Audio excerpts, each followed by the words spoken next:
Assalamu alaikum dear students, welcome to the third lecture of biology which is the we were discussing about the branches of biology। और हम लोगों ने जो है वो चार ब्रांचेस देख ली थी, molecular biology, environmental biology, microbiology and parasitology. आज हमने जो है वो देखनी है अबाउट फ्रेश वाटर बायोलॉजी।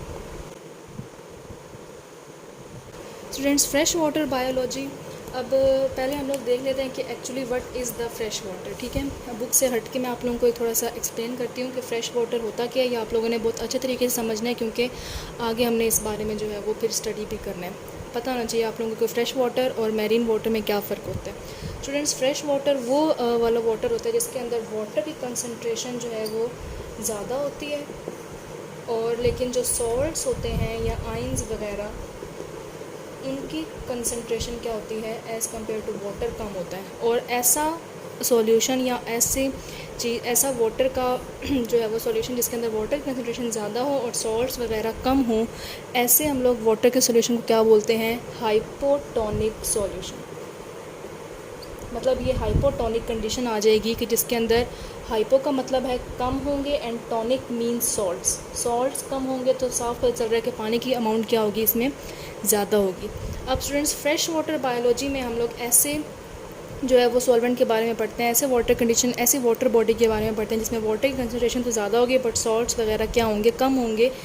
और इसके अलावा हम लोग इसके अंदर देखते हैं कि उसमें जितने भी ऑर्गेनिज़म्स रह रहे हैं, अब इसमें कौन कौन से आ जाते हैं? रिवर्स हैं, लेक्स हैं, पॉन्ड्स हैं।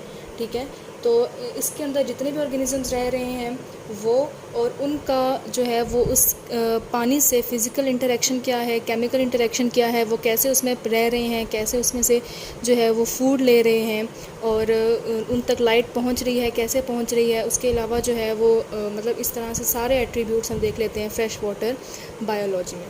ऐसे ऑर्गेनिज़म्स जो कि फ़्रेश वाटर में रह रहे होते हैं, ठीक है, तो वो अब सवाल पैदा होता है कि वो जैसे फ़िशेस वगैरह हैं, ठीक है, रिवर्स में होती हैं, अब वो जो है वो किस तरह जो है वो प्रोड्यूस करते हैं, कौन सा यूरिन प्रोड्यूस करते हैं। तो यहाँ पर पानी की कंसंट्रेशन ज़्यादा है और सॉल्ट कम है, तो इसीलिए ये कौन सा यूरिन प्रोड्यूस करेंगे जिसमें पानी का डाइल्यूट यूरिन, क्योंकि पानी की अवेलेबिलिटी ज़्यादा है, इनको पानी की जो है वो कमी का सामना नहीं करना पड़ता, इसलिए इनका यूरिन कैसा होता है? Dilute urine. ये आप लोग जो है वो एक एक्स्ट्रा आप लोग बात लिख लें।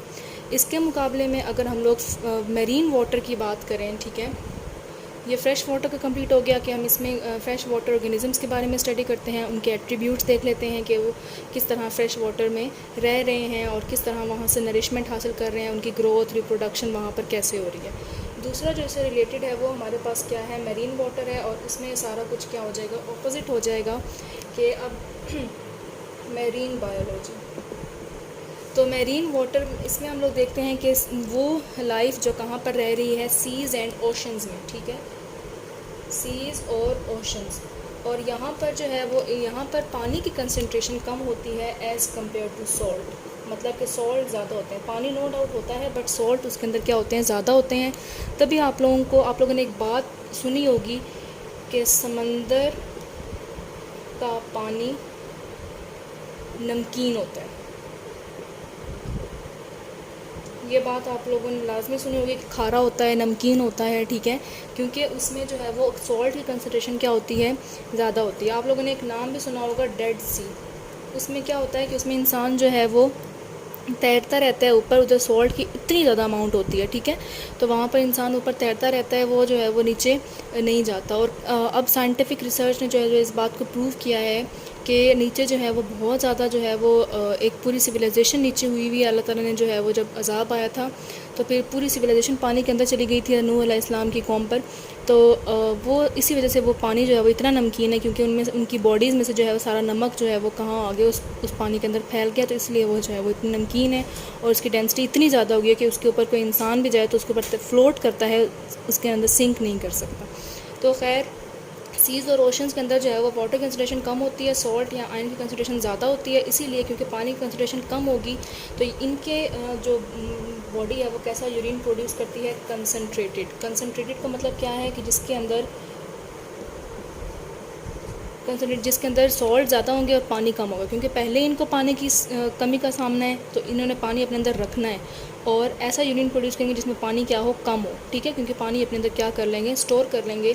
तो इसीलिए इस कंडीशन को क्या कहते हैं कि जहाँ पर पानी कम हो और सॉल्ट ज़्यादा हो, सॉल्ट ज़्यादा होंगे तो it will be hypertonic.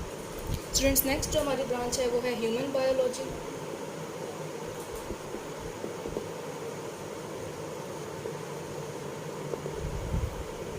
Student, human biology में हम लोग स्टडी करते हैं अबाउट द मैन, ठीक है, एक इंसान के बारे में, ज़ाहिर है ह्यूमन है, ठीक है। ह्यूमन में अब उसकी एनाटॉमी हम देख लेंगे, मींस उसका इंटरनल स्ट्रक्चर देख लेंगे, ठीक है, उसकी मॉर्फोलॉजी मींस उसका एक्सटर्नल स्ट्रक्चर देख लेंगे, उसके जेनेटिक्स मींस के उसके जीन्स, क्रोमोसोम्स देख लेंगे, ठीक है। उसके बाद उसका इन्वायरमेंट के साथ क्या रोल है, इन्वायरमेंटल बायोलॉजी में हम वो उसके बारे में ह्यूमन बायोलॉजी में भी देखेंगे। उसके बाद सेल बायोलॉजी के उसका सेल का स्ट्रक्चर किस तरह है, ठीक है, सेल्स मिलकर टिश्यू बनाते हैं, तो हिस्टोलॉजी मींस कि उसके, ठीक है, कि उसके टिश्यूज़ का स्ट्रक्चर कैसा है। उसके अलावा जो है वो एवोल्यूशन के इंसान जो है वो उसके एंसेस्टर्स कौन थे, ठीक है, इंसान का जो है वो परदादा, जिस तरह अक्सर जो है वो एवोल्यूशनिस्ट कहते हैं कि एप से हम बने ना, बंदरों से, खैर वो अलग बात है। उसके अलावा जो है वो इसके अलावा इकोलॉजिकल के हमारा वो इन्वायरमेंटल रिलेशन क्या है, ठीक है। तो हम लोग ये सारा हम लोग किस में स्टडी करेंगे, ह्यूमन बायोलॉजी में। इंसान का एक स्ट्रक्चर, एक उसका फंक्शन कैसा है, एक एक चीज़, ठीक है, हम किस में स्टडी करते हैं, ह्यूमन बायोलॉजी के अंदर। मीन थ्रू आउट पूरे ह्यूमन के बारे में स्टडी करना किस में होता है, ह्यूमन बायोलॉजी में। नेक्स्ट हमारी जो ब्रांच है वो है, ओके स्टूडेंट्स, नेक्स्ट हमारे पास जो है वो है सोशल बायोलॉजी। सोशल बायोलॉजी में हम लोग ज़्यादातर ह्यूमंस के बारे में भी स्टडी करेंगे कि इसके अंदर हम लोग देखते हैं कि किस तरह ह्यूमंस का सोशल इंटरेक्शन है, मींस के उनका मुआशरती जो है वो एक दूसरे पर असर कैसा है, कि एक दूसरे से उनका ताल्लुक़ कैसा है, एक ह्यूमन का दूसरे ह्यूमन के साथ जो है वो क्या रिलेशन है, ठीक है, किस तरह वो एक दूसरे पर डिपेंड कर रहे हैं, किस तरह जो है वो मतलब ह्यूमंस का आपस में कम्युनल लाइफ देखते हैं, क्योंकि कम्युनिटी की पूरी लाइफ क्या है कि ह्यूमन का बाकी चीज़ों, नॉन लिविंग थिंग्स के साथ, लिविंग थिंग्स के साथ, इन्वायरमेंट के साथ, ठीक है, बाकी ह्यूमंस के साथ वो सारा क्या सोशल बिहेवियर है एक इंसान का, ठीक है, एक ह्यूमन बीइंग का, तो वो हम किस में पढ़ते हैं, social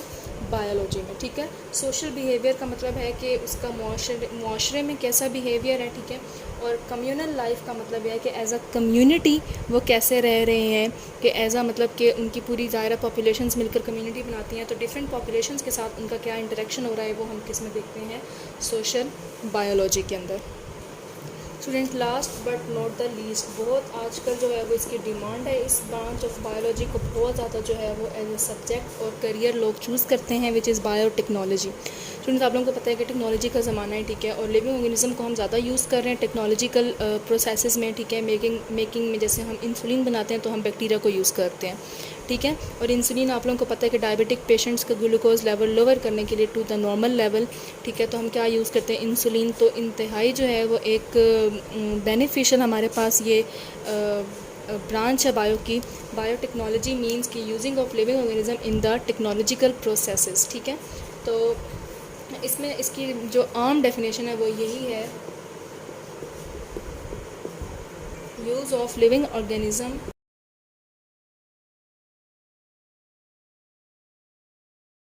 use of living organism ख़ास तौर पर माइक्रो ऑर्गेनिज़म्स को हम यूज़ करते हैं for the welfare of man kind, means इंसानियत की भलाई के लिए, ठीक है।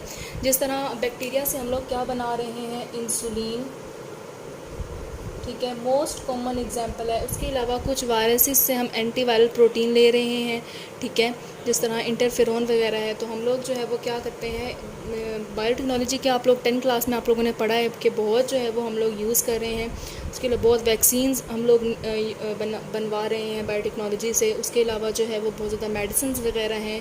उसके अलावा नाइट्रोजन फिक्सिंग बैक्टीरिया भी हम लोग उनके अंदर जो है वो ऐसे हमने जीन्स इंसर्ट करते हैं कि नाइट्रोजन को फिक्स जो है वो डबल रेट पर करते हैं, ठीक है। तो इसलिए हम लिविंग ऑर्गेनिज्म को बहुत यूज़ कर रहे हैं इंसानियत की भलाई के लिए। तो ये बायोटेक्नोलॉजी जो है वो बेस्ट मतलब one of the famous adopted career भी है और ब्रांच भी है बायोलॉजी की। स्टूडेंट्स, यहाँ पर हमारे जो है वो बायोलॉजी की ब्रांचेस का ख़त्म हो गया। अब नेक्स्ट इंशाल्लाह हम लोग जो है वो नेक्स्ट लेक्चर में पढ़ेंगे which is the levels of biological organization. अल्लाह हाफिज़।